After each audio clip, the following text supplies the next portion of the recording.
The views and opinions expressed in the Golden Boot podcast are those of the speaker and do not necessarily reflect the views or positions of the Golden Boot podcast as a whole. Y'all ready to get rolling? Quiet on the set.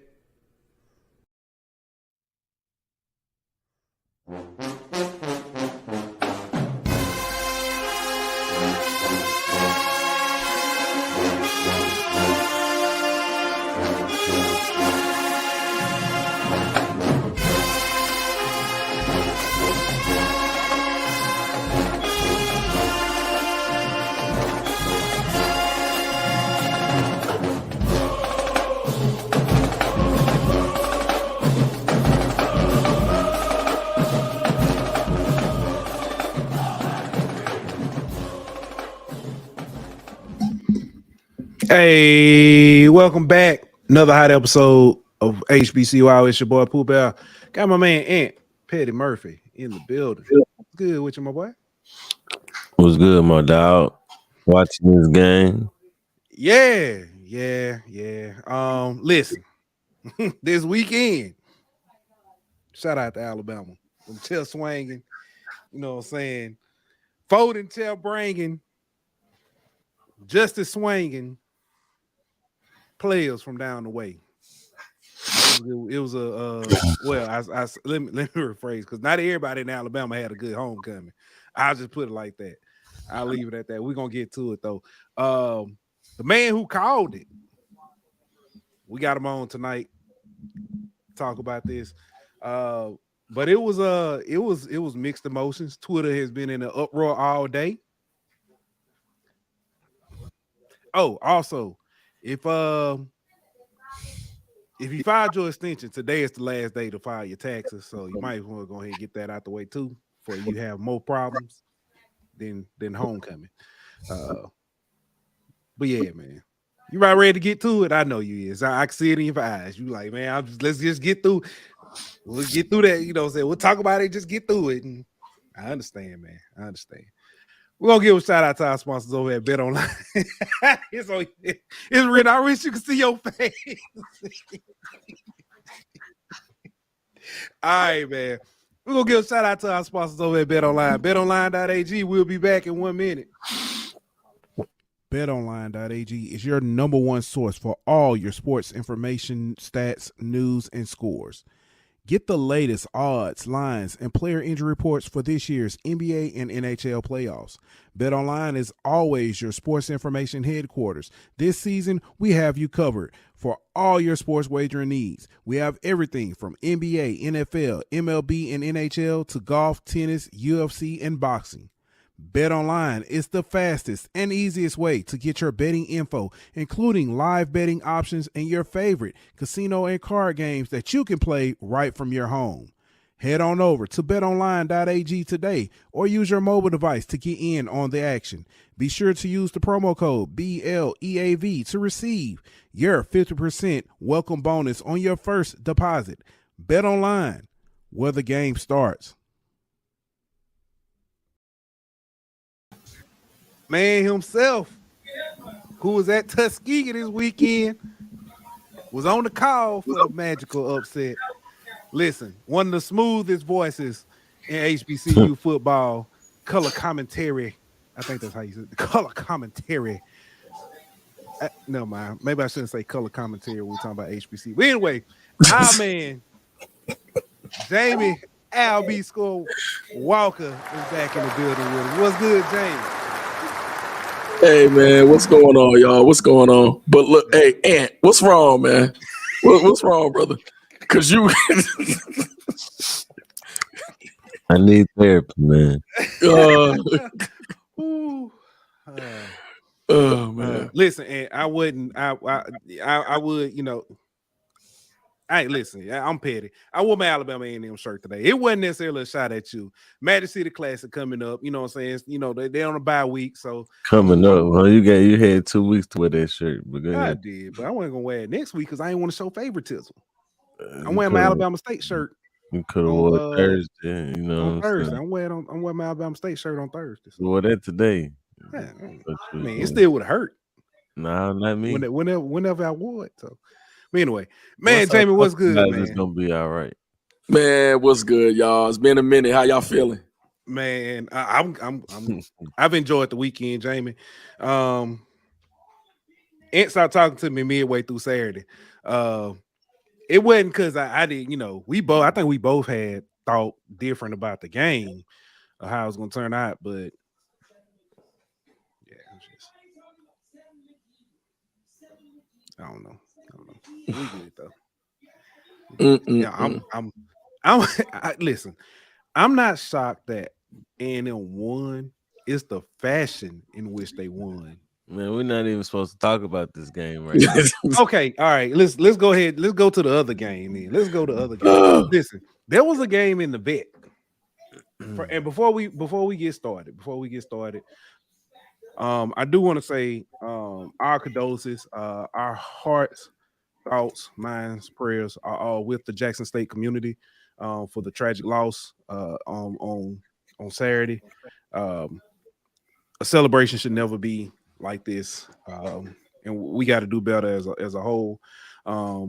Not a black thing, not a white thing, not a HBCU thing, as a species. So we got to do better. But with that said, a game was played on Saturday. And from the jump, this game looked different. It looked different. A lot of people, especially, Alabama State fans were wondering, will we see the quarterback carousel? And we didn't see it. Mm-mm. And the offense seemed like they was clicking and moving. I'm not pointing fingers and saying one is better than the other. But I think one is fitting the scheme a lot better, and the offense is moving a lot better when Stewart is in the game. We're not gonna sugarcoat it. So yeah, I tend to agree with you, man. Two would agree. Yeah, two would agree. Mm-hmm. I think they're still confused on what they want to be offensively. Yeah, I think the offense might flow a little bit better, but they still not a good offense. I even agree. with him at quarterback. Like they still got a lot that they need to work on as an offense, even with Stewart as a quarterback. He might be an improvement, but they still not where they need to be offensively. Yeah, I'm tending to agree with you, man. I think when you don't have an identity, I think that always causes problems.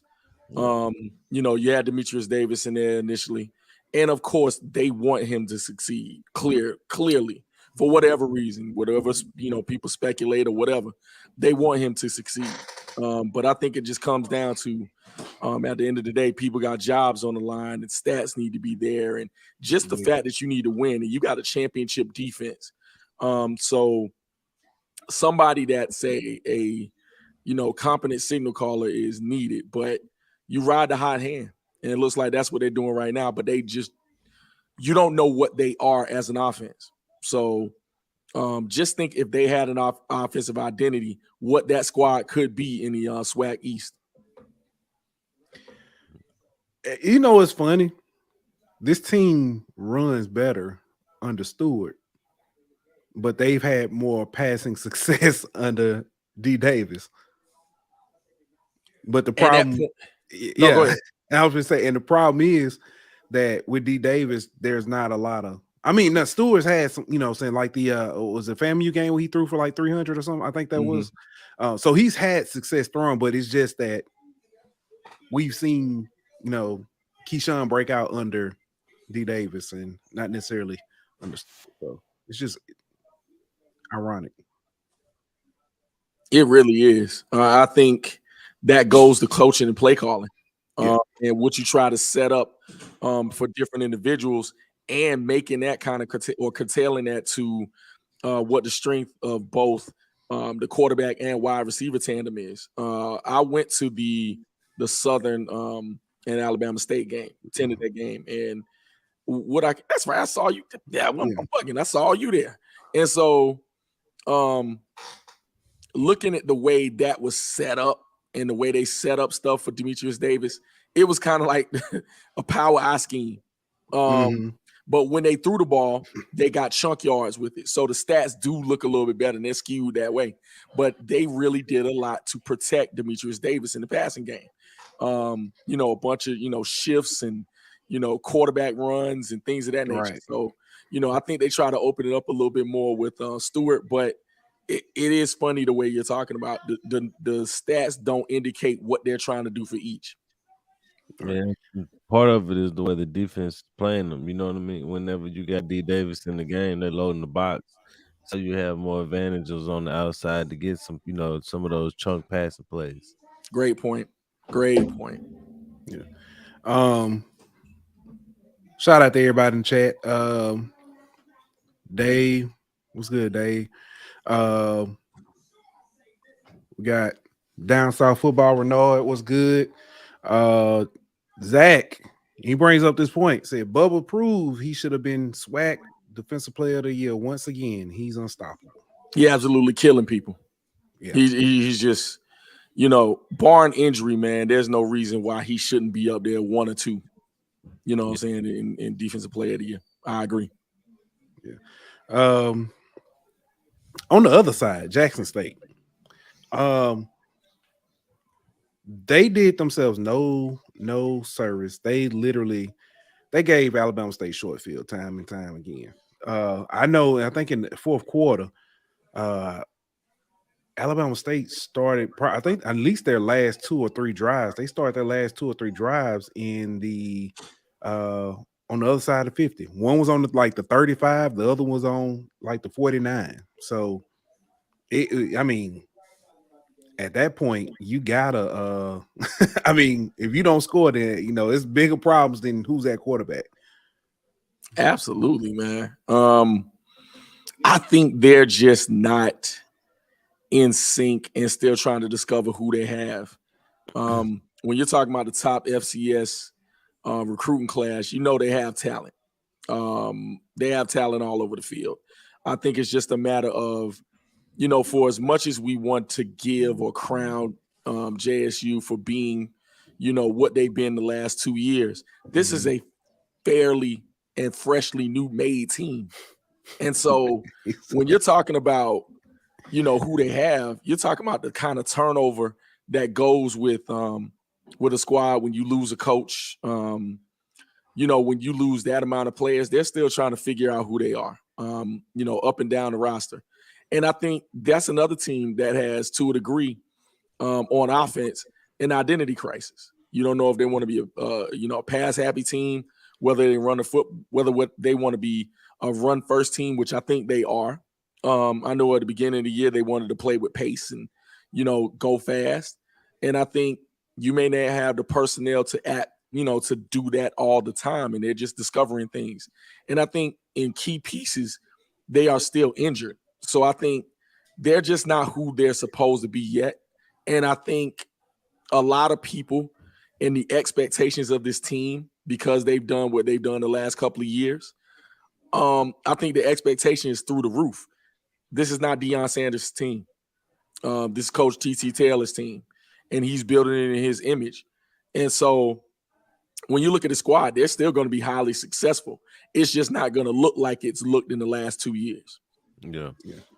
And I think this game they had a lot of self-inflicted shot in the foot type moments, fumbling the ball, things of that nature. So I think part of it is they beat themselves at times, and they don't always show that discipline that they need to be the type of football team that they got the talent to be. Yeah. Dave from the Hill podcast was like, he said he picked JSU to win, but he wanted both to lose. And then he says that they can no longer rely on talent. And Zach brings up a great point. He's interested to see what they look like without Irv Mulligan. That could be a massive loss. I agree. Yeah, that changed the games. Yeah. Oh, absolutely. Definitely. Absolutely. Yeah. He sprained his ankle. I don't know, the severity or whatever, but he's out. Well, I'm not sure if he's out for how long. They hadn't said. Coach Taylor wasn't on the call today due to the the tragedy on campus, he was, they say he was, pretty much being a resource to, student athletes and stuff. So that is going to be interesting. See what that looks like, what they look like going forward.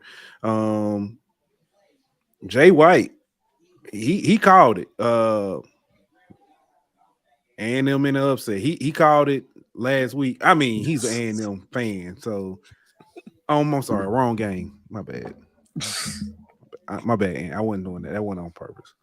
The next game, so we might as well. Yeah, we can go to it. But let's go ahead and go to the next game. My bad, Andy. It is what it is, dog. All right, man. So Alabama A&M went to the hole. Came out with the victory, 45-24. That was only the second all-time win at Grambling for Alabama A&M. So not only was it homecoming, but they named the field. Yep. After two legends. And you go and give up 28 unanswered in the second half.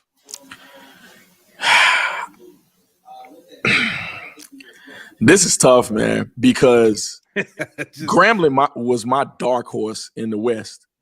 And they were playing well, up until last game.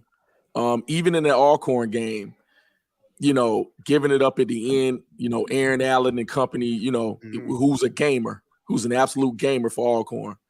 But, Grambling had everything in front of them to just finish out the year and contend. They were right up there in the thick of things. And this is a major step back, especially defensively. I know some people, who's calling for heads to roll, especially on the defensive side. But listen, when you give up that many points, along with that many points unanswered with virtually no solution at all, Xavier Langford running for that many yards. Forgot what the final stats were. 193. 193. Oh man. And you just don't have an answer for it. That's just not good. He had more yards rushing than he did passing. That's the crazy. It is. But Grambling's had trouble with mobile quarterbacks all year. They really have. Man, it's not that you got beat by him with his legs. It's the way that he beat you with his legs. I'm just like, there was no defender within 5 yards of him on some of them runs, bro. It's crazy. And I looked at the tail end of it because I was on the way, home from Alabama.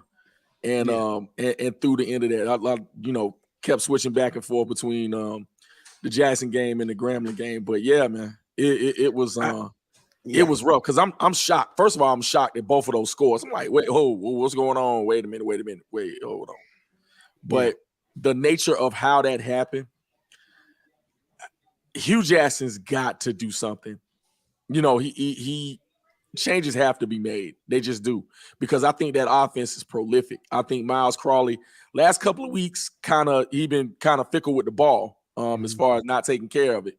But up until that point, been playing phenomenally on at quarterback for Grambling. He's been, that signal caller that they've needed the last couple of years to spread to those weapons, because they have major offensive weapons, but defensively they've just regressed in so many ways in the last year, man. I can't explain on that it. side of the ball, which is the crazy thing. You got Sunday and Lewis Matthews. You got plenty of guys over there on that side who can ball, but the question is it scheme? Is it overcomplicated scheme? Is it just not putting guys in the best position for them to make plays?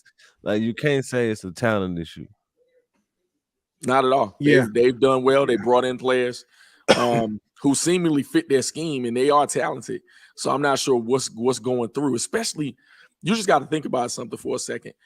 They were offensively inept last year, but the defense kept them in games. It's a complete flip this year. I can't explain it. I cannot explain it at all. it's wild. But I have no good analysis at all. Nothing to give you on it. It's just weird. Yeah. Also, to add insult to injury, JQ was back, surprised the team before the game, and ran out with the team too, which it was great to see. Since his injury in the LSU game, but back, it's great to see him on his feet, moving and stuff. Definitely praying for a speedy recovery. But yeah, it was. Also, I forgot the Jackson State. Go back to Jackson State, Alabama State. HBCU Nightly predicted Jackson State to have 4 losses on the season, and they got criticized. It got I ain't gonna say it got crucified. But how y'all gonna say they at 3 right now? And then, I'm looking there. They are in probably the weak part of their schedule, but they are vulnerable as well. Right. For what it's worth, Valley's played well, at least their last game. Oh yeah. That Alcorn game though, Soul Bowl. Yeah, that might be the one. Well, see, it's even though Grambling lost this weekend, the West is still such a tight race that they're not completely out of it. They just gotta take care of business for themselves the rest of the way, which their schedule isn't the toughest going forward. But their Soul Bowl, like you mentioned, is going to be the Bayou Classic. There's a few games coming up, the Prairie View, Southern. Like, there's a few games coming up that's going to be huge implications on the line for some of these games. So it's going to be very interesting to see how things shake out. We're going to talk about it on Thursday, but you got Prairie View and FAMU this weekend. Yeah. No, I'm sorry. Not this weekend, next weekend. So that's going to be, but yeah, back to this game, to the A&M Grambling game. I thought we was done with that. I had to bring it back. I'm sorry.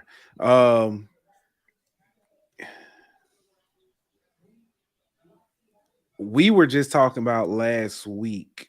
Could these 2 games possibly set up for the Magic City Classic to be a game of who keeps their job? Now we're looking at this like this might be a game to see who get that contract extension first. I mean, it's set up. I mean, one game it flips it that much, but I get what you sets up for a run though. Yeah, that's what I say. I get what you. But one game doesn't necessarily. No, not necessarily. You gotta continue that run, but yeah, that's what I'm saying. This game, I think these 2 games set up for a run. This next game is a game, and we're moving off of it now. And you can. But next game, Texas Southern versus Bethune-Cookman. This was Bethune-Cookman's homecoming as well. So Texas Southern ended up winning 34-31. Yeah. Coach Woody, I think he said today that they started slow. Had some missed opportunities. And you just can't do that against a good team, a well-coached team. So, yeah. Darius Owens had himself a ball game as well for Texas Southern. Oh, yeah. I think it was just one of them things to where they just ran out of gas trying to come back. And that's kind of what they've been doing the whole year. They've been in games. They've led a few games, but they just aren't talented enough up and down the roster to do what they do. You've seen potential in them, but Bethune's just not there yet. Now, I will say this: as late as he was hired, the circumstances in which he was hired, everything that went on with the Wildcats, I got to give him kudos, and he's done yeoman's work, and they seem to believe in what he's doing. As much as he was maligned, and he was a choice that was down the line, and everything that's going on, he's done pretty well. And I think that they have some talent. They got to continue to recruit. But I think this is what I've always said about Bethune. They always do it, even from their days in the MEAC. They're gonna get somebody. We're just not sure who yet, but they're gonna get somebody. Now, for 9 straight seasons, it was FAMU. Now I don't know if they, if they get up that much for that game, but they're gonna get somebody. Not sure what the rest of their schedule is, but I think they're talented enough and still are playing hard for Coach Woody. Just look at, look at this game and look at the past games. That Jackson State game, I looked at that game for a while, and Bethune could have won that football game. And so, they are still playing for their coach. So we'll see. As far as Texas Southern is concerned, they still have regardless of Andrew Body being out, and really the third stringer playing at this point, they are still playing hard for Coach McKinney. Now, what I will say is they still have a great running game, and they've been relying on that to keep them in ball games. So, they're still playing hard, but, I think, Texas Southern is, near the bottom of that west side, and of course, Bethune is, near the bottom of the east. So both teams play hard to try to get another W, and that's kind of all it amounted to.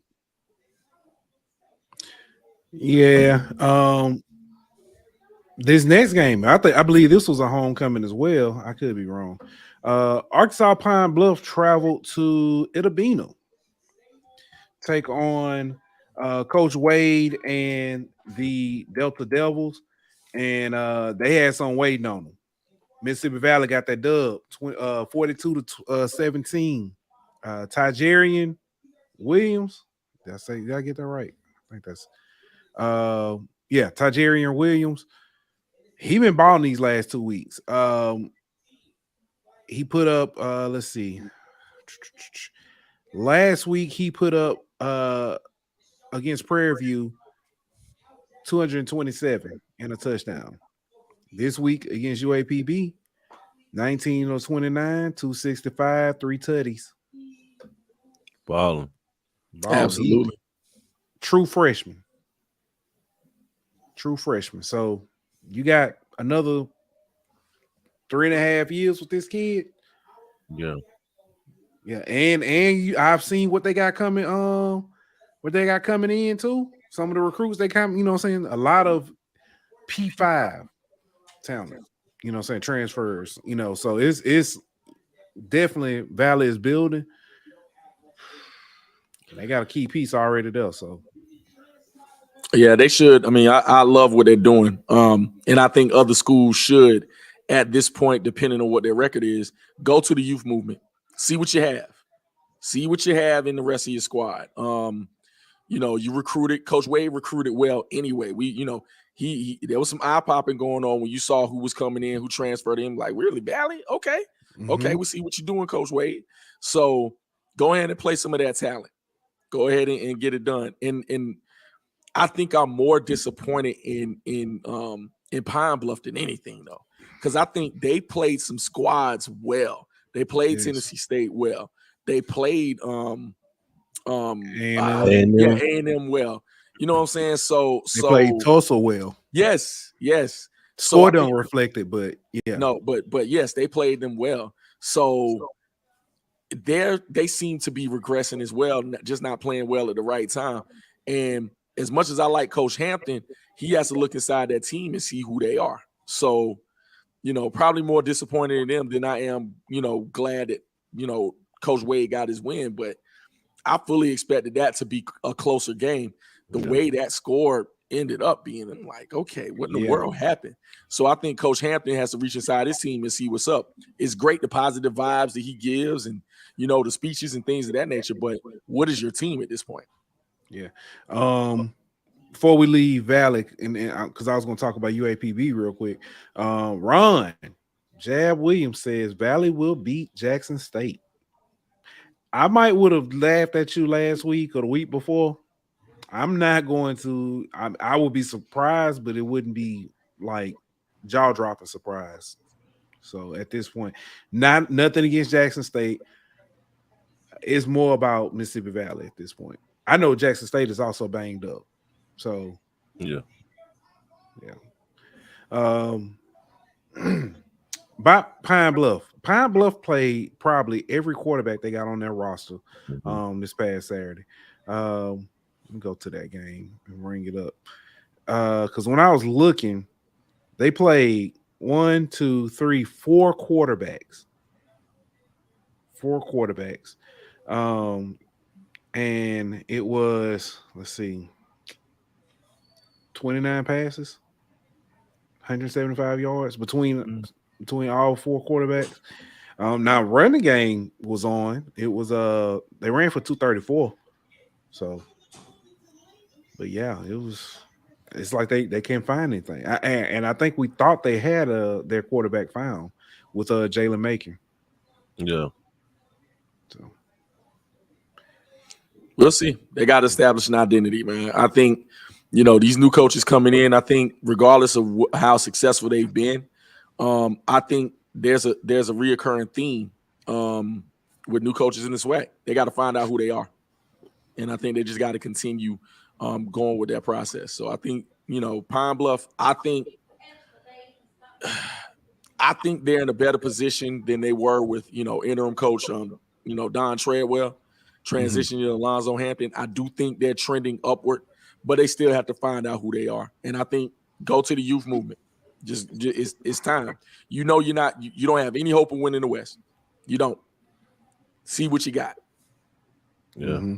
And I think that's kind of what they're trying to do at the quarterback position, but I don't think they're giving them guys enough time to settle in and actually get comfortable playing the position and give them a true shot at playing that position. So instead of playing everybody in one game, give a couple guys a half, give this guy a half, give that guy a half here and there.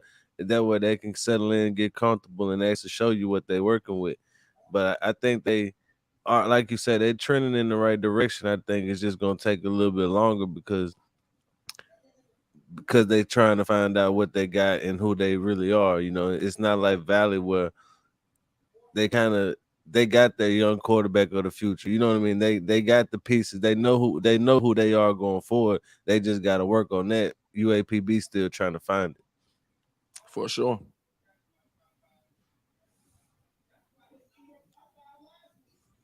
You muted, bro. My bad. I think what surprised me more about this game is not so much of I guess it is. It's the defense. I thought UAPB's defense would have locked some things down. They have looked really good in certain spots. The Tulsa game, the way they came out, I knew for sure. I was like, okay, their defense is gonna be tough.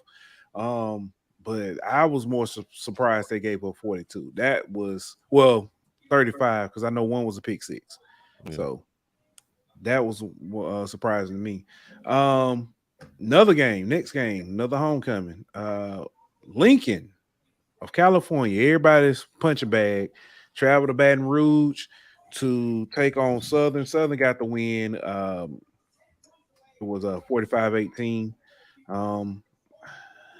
I don't know if I took anything from this game, to be honest with you, other than Southern did what they were supposed to do. The game was actually close at one point too. That's the conclusion I draw.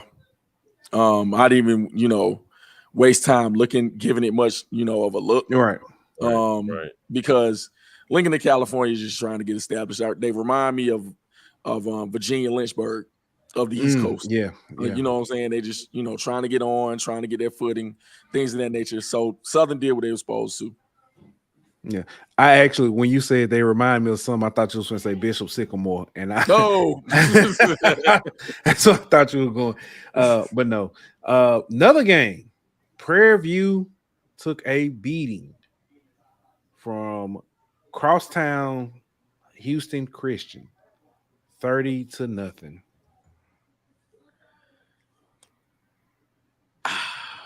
Yeah.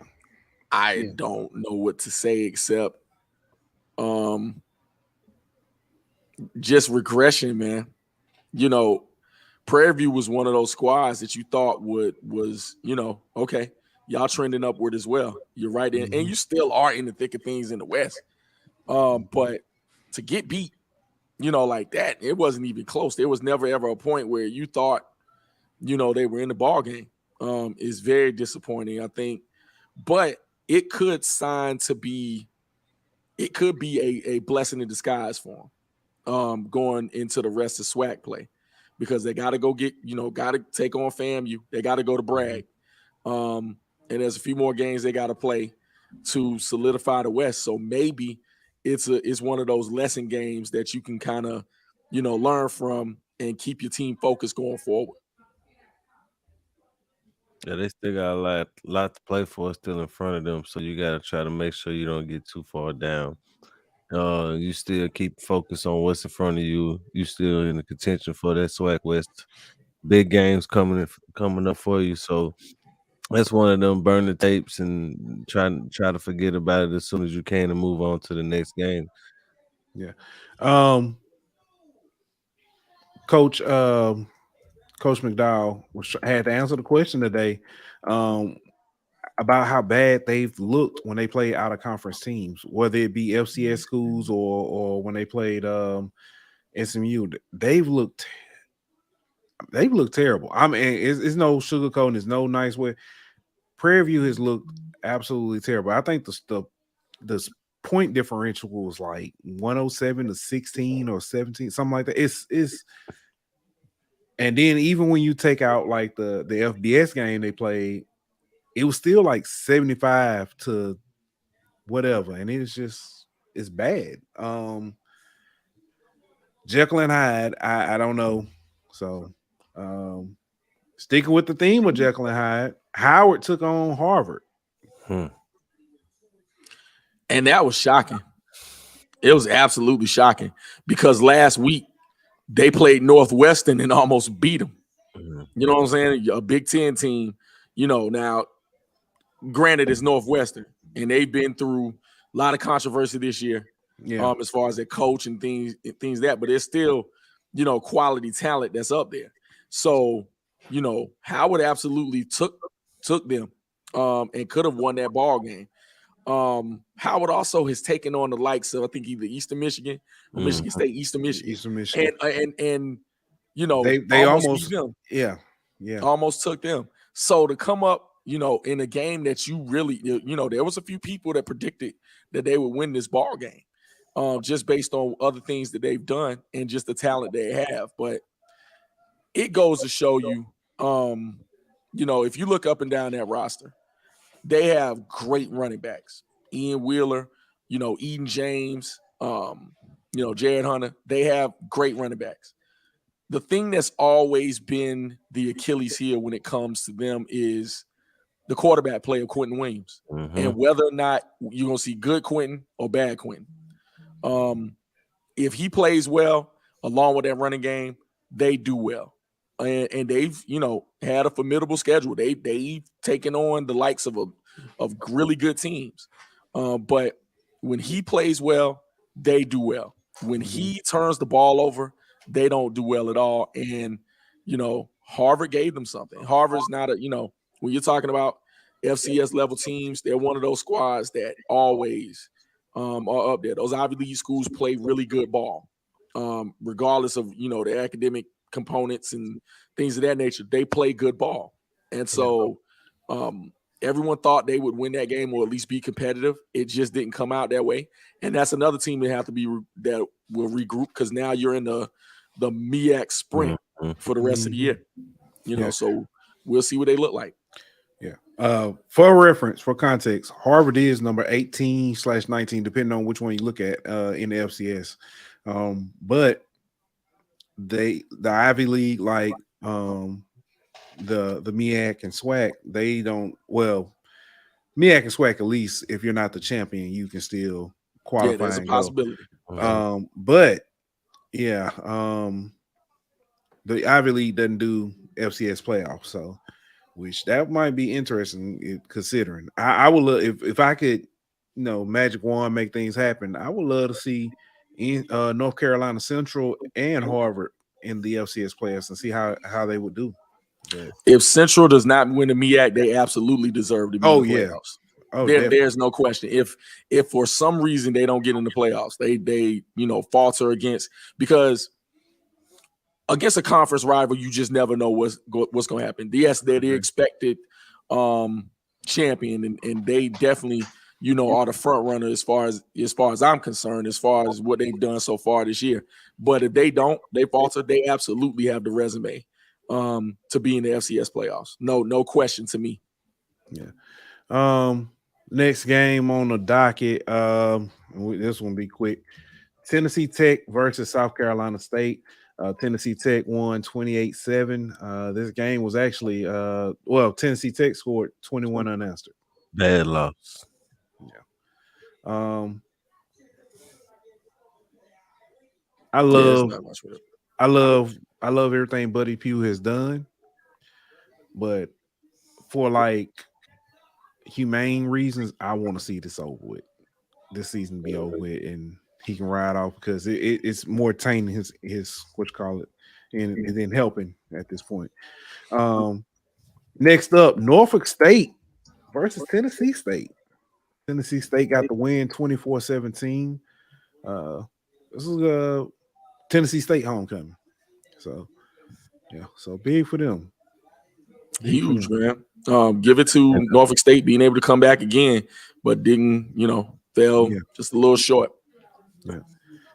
Next one up, man. It was another homecoming game, but it was Delaware's homecoming. North Carolina A&T. Your Aggies went to Delaware. This actually was a lot better than I thought it was going to be as far as score differential.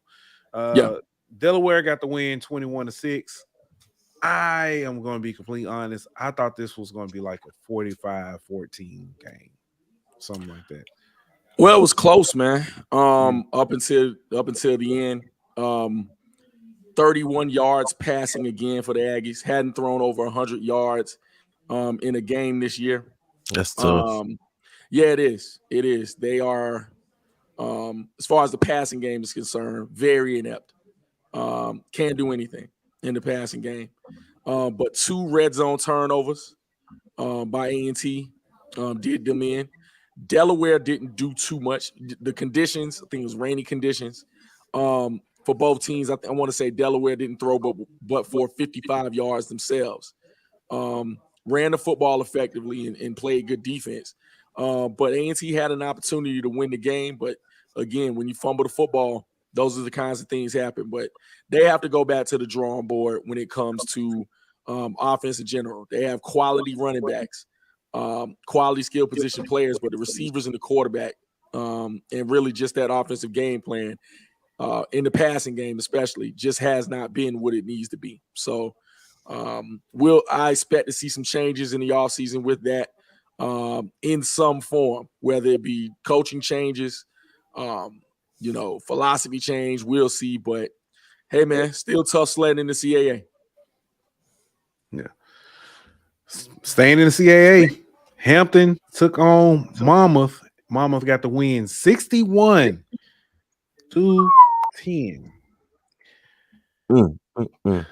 Yeah.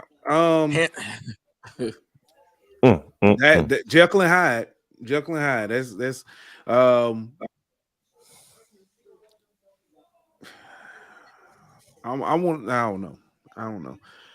don't know, and I don't want to judge because some of these teams just have turned out to be really good this year. Like Morgan State's lost to in the CAA. They just turned out to be really good this year, and some of the other teams who were thought to be really good weren't as good. So I don't know. I know Hampton wouldn't.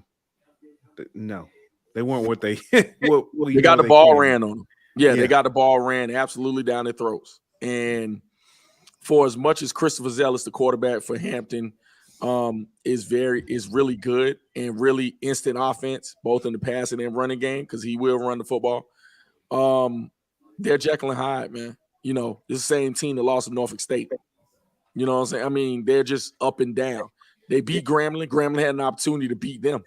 You know what I'm saying? So I think when you're talking about who they are, they're just not, there's no continuity there. You don't know who you have with that team. So to get ran on the way they did, inexcusable. So we'll see who they are going forward. Yeah. All right. All right, now let's move on into the D1 HBCU top 10. Reveal this for the first time. All right, boom. Falling to number 10 is Grambling State at 3-4. Falling to number 9 is Howard at 2-4. Moving up to number 8 is Alabama A&M at 4-3. Southern was on a bye week. They moved up to. I'm sorry, no, they weren't. Virtual bye week. They playing Lincoln. But they moved up to 3-3. Hampton fell to number 6 at 3-3. Jackson State fell to number 4 at 4-3. But moving up to number 4 in a tie is Alcorn State at 3-3. They want to buy. At number 3, you got Tennessee State at 4-2. They moved up. FAMU and North Carolina Central round out the top 10, and they stayed put, being that they both won't buy. I like it. I like it. Yeah, some people didn't necessarily like the tie at 4. I understand. It's a lot of people don't like it. We had a tie before, and it was like, man, I don't want, I understand. That's what happened whenever me and you do a poll together and we try to buy 2 polls together. Yeah. Like, yeah, not just that. We had the conversation who had the best win. So it was just like, we don't really have a tiebreaker when it's just 2 of us. So yeah. Flip a coin and land in the middle. So all right, man. Let's talk some D2. Oh, hey, right up my alley. Yeah, man. We're gonna start out with the game. Oh man, Edward Waters versus Tuskegee. If you hadn't seen it, go back and watch. Edward Waters pulled off the upset, huge upset, probably biggest win in their at least I know since this year, but probably in their program history with this win over Tuskegee on a Hail Mary. Amazing. I mean, just that play, but they came back. If I'm not mistaken, Tuskegee was up. I don't know the score, how big it was, but I know Tuskegee was up, and Edward Waters hung in there because everything I keep hearing, they played 60-minute football. They did, man. They did. It was an amazing game. Was on the call for on color for the 4-letter network, and man, listen, it was an amazing game from start to finish. Tuskegee came out early 14-0 lead. But Jaron Russell, for quarterback for Edward Waters, man, is absolutely phenomenal. The transfer portal works for teams, folks. Mm-hmm. The transfer portal works. Mm-hmm. It can improve your situation. Miles, it improved their situation.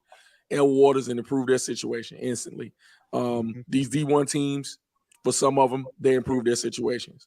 But Jaron Russell was never, he had some accuracy problems early, but finally settled in, and Edward Waters never relented in any situation. And then the last 6 minutes was crazy. Edward Waters built the lead, gave the ball back to Tuskegee. Tuskegee scored a touchdown in like 50 seconds. Turned around, stopped Edward Waters on defense, punted it away. Tuskegee came back, scored a touchdown to go up, I think, 38-35. Gave Edward Waters about, I would say a little under a minute. Edward Waters kindly threw a couple of passes, got to the 50-yard line. The first Hail Mary almost was caught by the same receiver. So Jaron Russell, with virtually no pressure, threw the ball again a second time, and the defensive back White for Tuskegee had it in his hands, but McCorker, receiver for Edward Waters, just took it out of his hands, fell the ball, touchdown, game over. Wow. It was great. Phenomenal call. SIAC hadn't put out there, at least let me double check before I say that. I don't think they've put out their conference players of the week yet, but let me tell you, this might be back-to-back weeks for Russell, Jaron Russell. Mm-hmm. Yeah, that was just wow. He was player of the week. I want to say newcomer of the week last week. Offensive player of the week last week. And he absolutely deserves to get it again. But you talking about talent all around that field in that game, man. It was phenomenal. It just was, man. You talking about Russell, you talking about, Deshaun Hughey. You're talking about the receivers for Tuskegee, even the quarterback for Tuskegee in his first start, Robertson, did well. They kind of curtailed the offense to fit his skill set. But both receivers, Corey Petty and Antonio Meeks, did well for them. The kid Morris running the football, downhill running attack. Tuskegee looked great. But Elwood Waters' resolve and just Russell's coolness and composure in the pocket kept them going, man. It was a phenomenal ball game back and forth. It just was. It was entertaining. And to see the crowd at Tuskegee just shocked everybody. Just like, what in the world just happened? But It was great. It was great.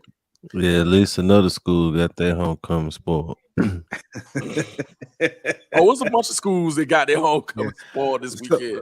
So that was actually, and this is not just HBCU.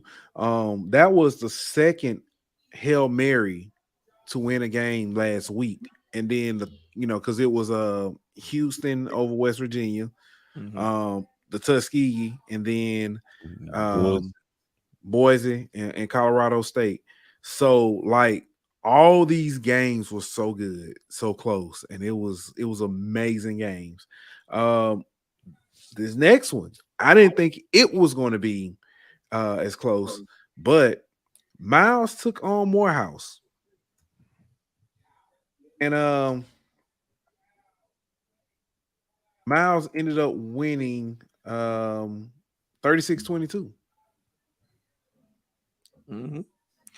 Let me tell you something about Morehouse, man. They are young, and they decided a couple of weeks ago to go to the youth movement, particularly after the Benedict game where they lost 27-3. They played Benedict well. I called that game for the Black College Sports Network. Yeah. And they, hung in there. But after that game, it was decided that they would go to more of a younger scheme. So freshman quarterback, young running backs, they go on to the youth movement, and they have grown in those new roles. So I think with Miles, Miles, that game against Benedict, they had to go to another quarterback besides Klein Peter. Not sure who played in this game, but after talking to some people, Morehouse played them well. It's just that talent-wise, man, they're just not up there yet with that squad. I talked to a coach from Miles a couple of weeks ago after they lost to Benedict, and he just said, man, we were quarterback away even last year. And he said with them having Klein Peter, along with their backup quarterback who played in that game and kind of brought them back, I think Cameron Ivory. They are loaded, up and down that roster now. Tell you, transfer portal can turn your squad around. Yeah. I said, I think Miles and what I was saying, the Miles Benedict game. Oh, I can't wait for that. It was going to be a good one. That turned out, I think that showed me, I was like, okay, Miles ready. Yeah. They're ready. I don't think the Miles Tuskegee game is going to set up the opponent for who Benedict has to play. We're on that collision course now. So, yeah. After Benedict just absolutely mollywopped Fort Valley on Thursday night. Yeah, it was over. Because I thought Fort Valley would give them a game. But, they beat them down last year. But I thought Fort Valley was ready. And clearly they weren't. Technically, Fort Valley is still in it because that's although they lost to Tuskegee week 1, that wasn't a conference game. So technically, Fort Valley is still in because that's only their first conference loss. So yeah, I think give kudos to Dr. Anthony Holloman, the commissioner of the SIAC. They took away those divisions, Right. and now it's meaningful football for the rest of the year. Yeah. Yes. Now, this was another homecoming spoil. Allen went in and knocked off Albany State. Yeah. So Albany State's a Jekyll and Hyde squad as well, man. They played well the last couple of weeks with some really good wins. But I don't think they're complete offensively. Defensively, they still fly around and hit you. But you know, Quinn Gray wants to be a pass first team, and so when it comes to them not being able to throw the ball like they want to, and then switching quarterbacks as well, I think they're not complete, not completely where they want to be. Yeah, especially when you're playing an Allen team that's gonna put up some points. I forgot Allen in there too. Allen only got one conference loss, if I'm not mistaken. So, yeah, and whoever is running a social media team needs I don't know what kind of award they do for social media. If it's I was gonna say a Grammy or something, they need an Emmy or a Teen Choice Award or whatever, because they are the petty is on par. It is on par. They put up some about some thank you for inviting to the homecoming or something. It was cold blooded. Next up, man, I called it. Clark Atlanta versus Shorter. Shorter got the win, 19-13. Yeah, man. It's Clark is reeling right now, man. They don't really have an identity. You know, interim coach Richard Moncrief, who's been around. If anybody is, follow college football forever, Richard Moncrief, former Clemson QB. He's taken over and I think wants to just kind of restructure what Clark Atlanta is doing. He had been calling the plays anyway. Coach Slater had given up those play calling duties, but I think they just didn't like where the direction was going. But Clark Atlanta can score. So I think right now, what you're looking at, and I have that game at the end of the year, that game against Morehouse will be to see which team going to get a win. See which team is going to get a win. So, good luck to both. All right. Moving on to there were other SIAC games. I think they were more blowouts, so that's why I didn't put them up. Hold on. But let me see if I can mention Savannah State and Central State. Central State won 21-10. Kentucky State beat Lane 21-14. And then the Benedict, of course, beat Fort Valley State 48-6. So, yikes. Next up in the CIAA, Elizabeth City State took on Lincoln, PA. Coach G and his guys. And Lincoln got the win 27-21. They are now 4-3 on the season. Yeah. Quietly putting together a little winning streak. Yes. Next up, I didn't see this whooping coming. Not 2 weeks in a row. Bowie State got beat by Virginia Union 52-3. I did not see them losing like this 2 weeks in a row. I don't know what's going on up there, but it just doesn't look good at all. Coach Jackson and the Bowie State Bulldogs just right now, I think when you're talking about what they've lost over the last few years, man, in that brain trust, Coach Jackson is in the same mode as Damon Wilson and others that have been there. But right now, there's something missing. There's something going on that, that they haven't been able to replace yet. So, we'll see what's going on. They're getting beat by significant numbers. If it was close, I would say, okay, cool. They're right there. But right now, they're getting trounced. So they got to go back to the drawing board. Yeah. Winston-Salem State got back on the winning side with a win over Shaw 41-20. Yeah, good win for them.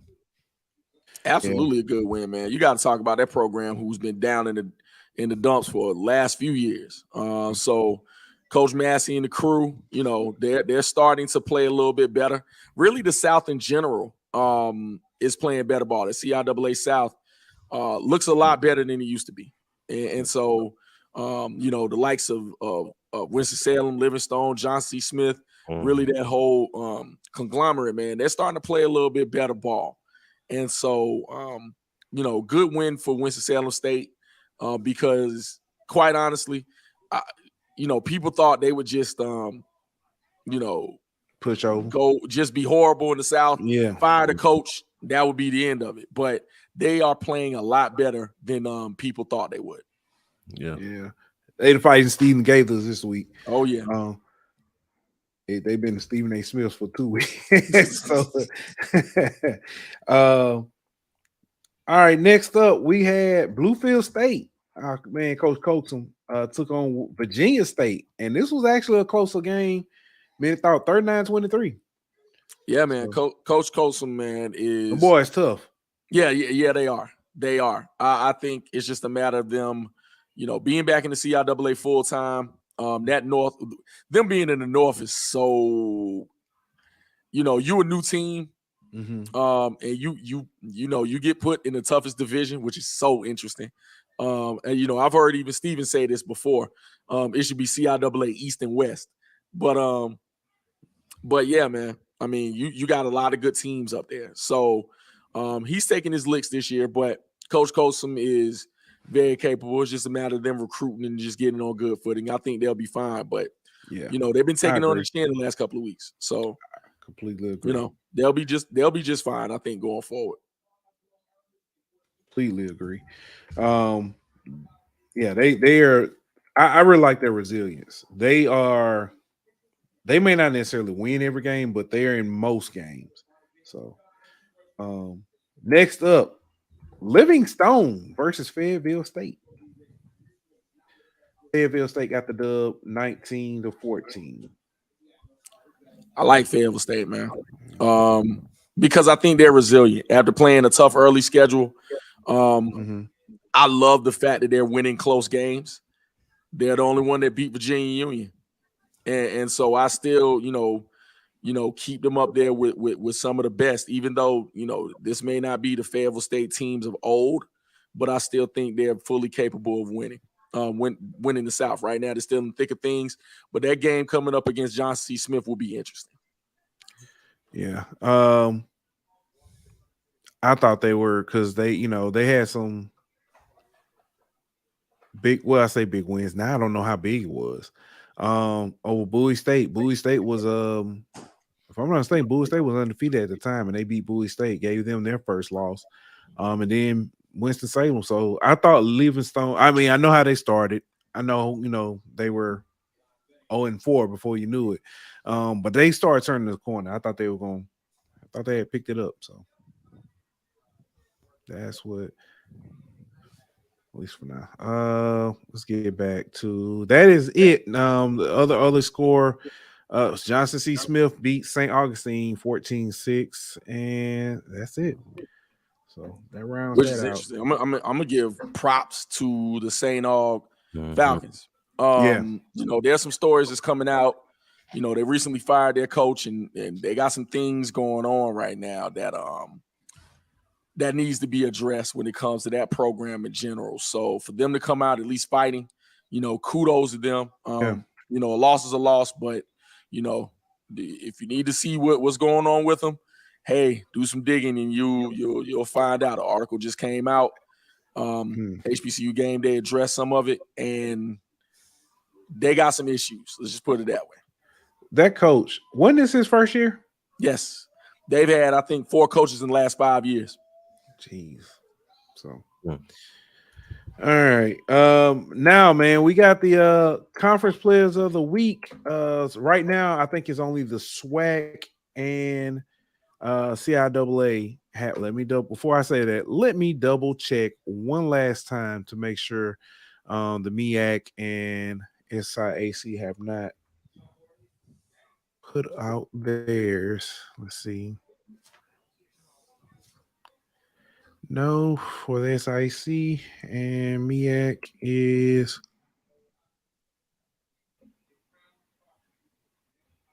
No, nothing from the MEAC as well. So we'll just have to report on those on Monday. On Thursday. But for this week, Imagine that. you got Xavier Langford. Xavier Michael Vick Langford, quarterback for Alabama A&M. He had 320 total yards and 3 touchdowns in the homecoming upset over Grambling. For Texas Southern on defense, linebacker Jacob Williams. He's joined by his teammate running back Ladarius Owens, also from Texas Southern, as the specialist of the week. And newcomer of the week for the SWAC was Tajarian Williams. Good calls all the way around. Hey, no argument. Yeah. All right. Now for the CIAA. Oh, there we go. For their quarterback. I'm sorry, I forgot how they do theirs. All right. So the Food Line quarterback of the week for CIAA was Isaiah Freeman from Lincoln, PA. His name is showing up here. I think this is the third time this year that I remember seeing his name. Jada Byers, he's back, and for consecutive weeks, he is the running back of the week. At wide receiver, you had Jashawn Middleton from Winston-Salem State. From the offensive lineman is Justin Meade from Virginia Union. The defensive lineman is Isaac Anderson from Virginia State. The linebacker, TJ Gunter from Bluefield State. The DB, Virginia State's Willie Drew. The kickers, Virginia State's Roy Jackson III. And the rookie of the week is Cameron Davis from Virginia State. Congratulations. Yeah. Yes, absolutely. Listen, Roy, I gotta get a special shout out. Roy played for me at Salem High School. Okay. In Conyers, Georgia. So proud of that kid. Proud of that kid.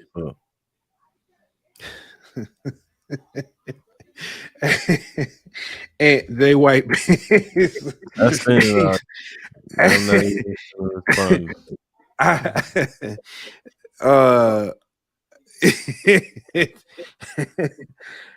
Oh boy. Jay White is missed. So Jamie, we had and I knew he wasn't gonna be back. I had a feeling he wasn't gonna come back. We had a comment. Name was I survived Plan B, and said he was from Huntsville, but went to Grambling for a reason. He's like, and them don't, they don't care about football like that. He says, I forgot. He was saying a bunch of stuff, but he said, ain't no way. Somebody, you got to be on drugs to think Grambling gonna win this game. So, yep. Got to be more careful. Hey, you got anything else before we get up out of here, Ant? Nah, I just want to be done with this show.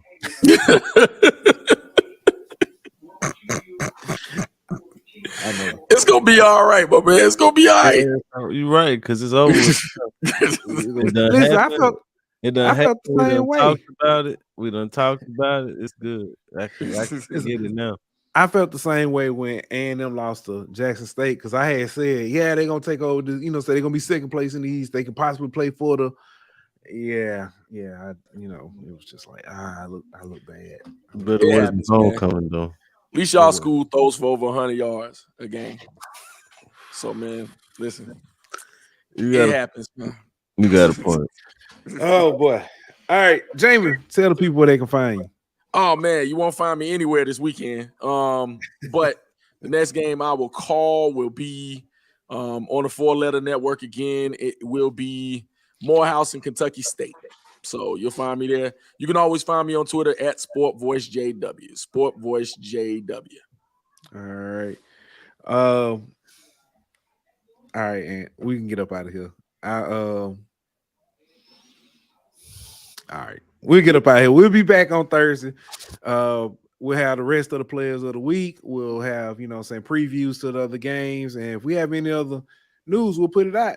We'll be on Thursday. Oh, Morgan State, North Carolina Central, Thursday night, watch party. Yeah. All right. We'll be here. Till then, we out. This show was presented by betonline.ag. Bring me my